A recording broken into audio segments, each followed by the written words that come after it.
స్థాయిలో వాళ్ళు విచారణ చేసి ఎవరెవరు ఎక్కడ పోయినారో ఎక్కడ పరిగెత్తినారో అనేది సీసీ ఫుటేజ్ తీయడం జరిగింది. దాంట్లో ఉమాశంకర్ రెడ్డి వివేకానంద రెడ్డి గారి ఇంటి వెనకాల ఒక టైర్ షాప్ ఉంది, బ్రిడ్జ్ స్టోన్ అని టైర్ షాప్.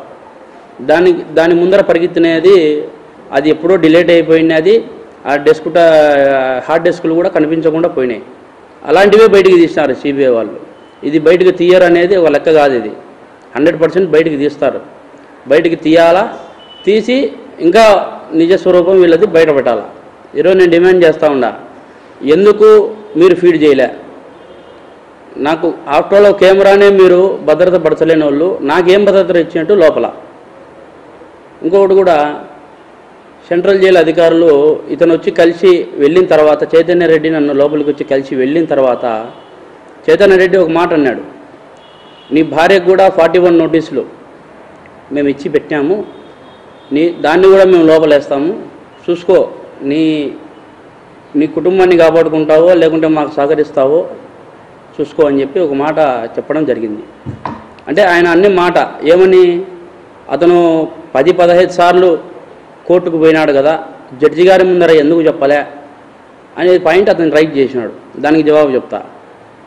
ఇప్పుడు నేను కోర్టుకు పోతా, జడ్జి గారి ముందర చెప్తా, చెప్పిన తర్వాత ఆ తర్వాత జరిగే పరిణామాలు నేను ఎదుర్కోవాలి కదా. అంటే నేను బయట ఉండి మాట్లాడడం వేరు, నా భార్య ఒక్కతే నా బెయిల్ కోసం తిరిగే పరిస్థితి, ఎవరు కూడా నాకు సపోర్ట్ చేయలే. నా భార్య పస్తులో అస్తులో ఉండి పూర్తి స్థాయిలో తిరిగి అంతా ఇబ్బందులు పడే పరిస్థితి. ఆ బాబుకి ఆల్రెడీ 41 నోటీసులు కూడా ఇచ్చి పెట్టినారు. ఎప్పుడెప్పుడు అరెస్ట్ చేయాలా, దస్తగిరిని ఏ దానికి అరెస్ట్ చేయాలా, ఏం కథ అనేది. దానికి 41 నోటీసులు ఎందుకు ఇచ్చి పెట్టినారో కూడా దానికి జవాబు చెప్తా.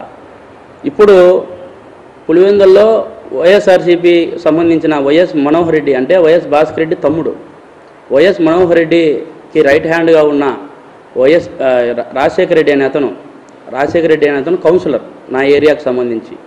అతను నా భార్య దగ్గరికి పోయి, నీ భర్తను జైల్లోనే చంపేస్తాము, చూసుకో, నీ భర్త ఇబ్బంది పడుకొని ఉండాలంటే మేము డబ్బులు ఇస్తాము, దానికి లొంగండి, మీకు కావాలంటే ఓఎస్డీ ఆఫీస్లో 20 కోట్ల రూపాయల డబ్బు ఉంది, అది కావాలంటే తీసుకొచ్చి ప్రస్తుతానికి ఇస్తాము, చూడండి, మీరు ఆలోచన చేసుకోండి.